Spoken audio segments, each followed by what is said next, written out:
So yung mga question tanong na sir na anong page, hindi ko lang kung page 174 din yon sa ibang aklat, pero alam ko isa lang to eh. Malaking version lang yung aklat na hawak ko. Philippine Electrical Code Part 1 2017 edition.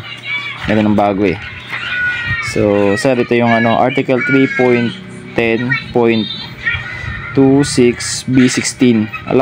Allowable ang positive insulated conductors rated up including 2000 volts. So yan, conductor sizing.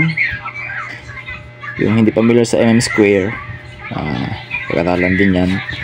Then nandito yung mga types at different temperature. So yung ating madalas na ginagamit, TW saka THHN, THWN. So yan yung mga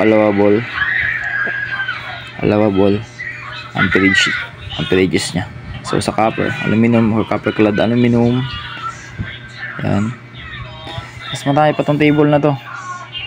So ang mga tinitingnan ko lang dito ay yung madalas na experience ko sa hanap buhay ko.